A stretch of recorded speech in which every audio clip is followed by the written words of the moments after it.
Exactly 1 year ago today, I was on a flight to Beijing, January the 20th, 2020. I was loving my life in China. I was having a great time. I was in my little bubble. I never ever thought, not one thought ever crossed my mind to make a video against the Chinese Communist Party, against the government of China. Not one single thought ever crossed my mind to do that. How things have changed, how things have changed.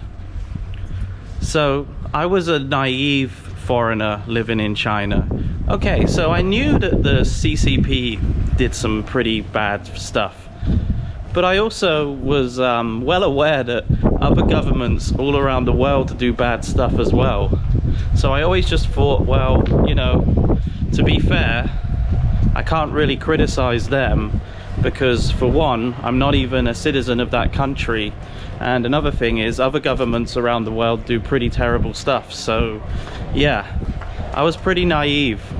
Of course I knew they did bad things. I mean, I knew about the concentration camps. I knew about the way that people are not allowed to express how they feel about the government, and that the government pretty much runs the entire show in the country. But you know, governments all around the world do bad stuff, right? So who am I to complain about that? Well, as I was on that flight to Beijing, I was full of optimism. I was gonna shoot some videos in Beijing, just enjoy my time, meet up with some friends, have a good time. It was Spring Festival, everybody was celebrating, everybody was happy. I had heard this rumor of a virus, but the government had said that the virus was not really transmissible between humans. So to me, it wasn't a big deal, it wasn't a problem. When I landed in Beijing, I got to the hotel, met up with my friends, and they were really worried. They were extremely worried about this virus. And I was like, come on guys.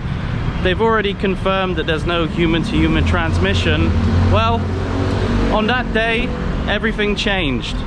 The government finally admitted that the virus was transmissible between humans, and that it was in fact a deadly virus.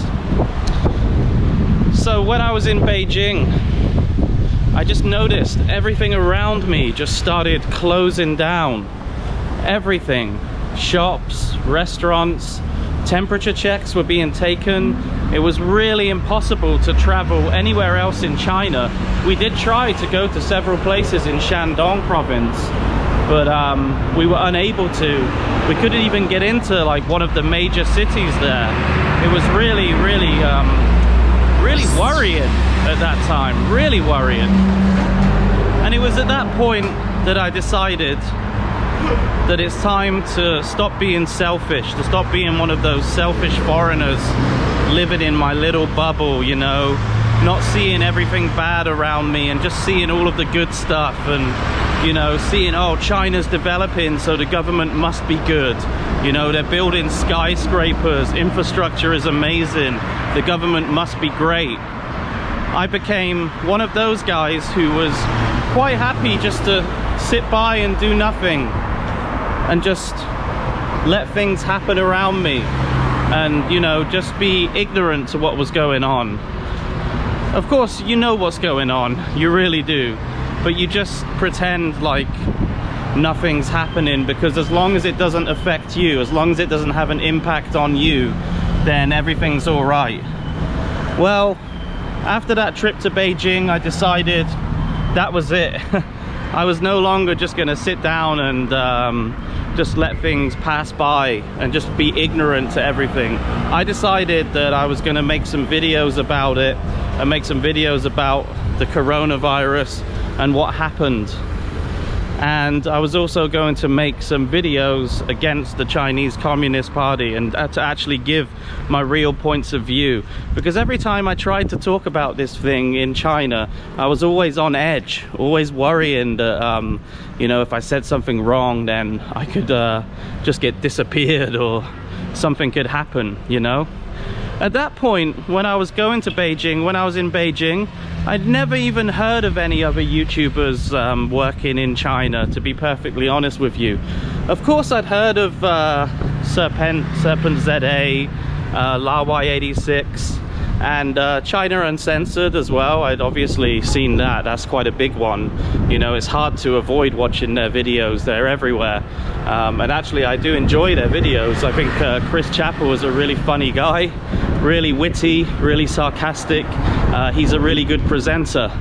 So I'd heard of those guys, but I'd never ever heard of any of these other foreigners in China making videos. You know, it was only until after Beijing, when I started to look at more things going on in China, I discovered that there was a bunch of foreigners basically parroting what the Chinese Communist Party was saying. And that was when I decided it's time to make videos, it's time to go against these guys. But obviously, I could not do that from China because it really is risky. If you make a video in China that goes against the narrative, you better believe that something bad is going to happen to you. So I decided I have to get out of here. So in February, early February, I packed my bags and I left China, and I never looked back. People might say that, oh, you're only making videos because you miss China. You're only talking about China because it's relevant. Well, that is true. I do miss China. I miss the China that I had, the China that was good to me, the Chinese people, Chinese culture. Just going traveling around China, it's an amazing experience. And I would recommend it to anybody to go to China if they have the chance. But I would say when you go there, just be cautious. Just be careful, because you never know what's going to happen. And you never know, you can really, you just can't say what you want to say when it comes to politics, and that's just the truth. Okay, so 1 year anniversary from when I changed my mind about the CCP and about China, and I decided to actually grow a pair of balls and start making videos about it. And here I am today, 1 year later, on the streets of Taiwan, saving the YouTube community from the forces of evil. So that's it, guys. This is YGZ Taiwan. Thanks for watching today's video. Happy anniversary to my decision to finally speak out against something that really matters. And to all of the pro-CCP shills, I used to be you. I didn't make videos about it, but I used to be you. I used to think kind of the same way as you. I used to have similar points of view, but I never decided to make videos talking about it because I knew that not everybody would agree with that, and I'd probably be digging myself into a hole. Yeah? I probably would regret making those kinds of videos. I don't regret making these videos that I'm making now because I don't plan on ever going back to China. I don't care about what I say about the Chinese government because I'm never going back there. Never, ever. And I worry, I really do worry every day here in Taiwan. I always see fighter jets scrambling into the air, and I know the reason why they're flying above this city is because Chinese fighter jets have been making incursions into Taiwanese territory. And I worry about that, I really do. Taiwan is a really, really amazing country. It's a great place.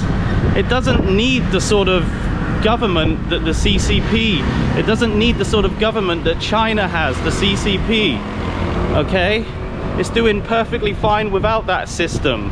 They're doing even better than China with the coronavirus. Much better, much better. Look at all the cases springing up around in China right now. Is that happening here in Taiwan? No, it isn't, because Taiwan doesn't need a system like China. I'm not an expert on this. I'm pretty sure there might be some Taiwanese people who probably think they do need a system like mainland China. That's up to them, that's their right, they're from Taiwan. But what I can see around me, and what I see is the truth, I can see that they do not need that, okay? So CCP, Stop flying your goddamn planes close to Taiwan trying to mess with the Taiwanese people. It's not fair and it's not cool. And this needs to stop. Please. I just want this shit to stop.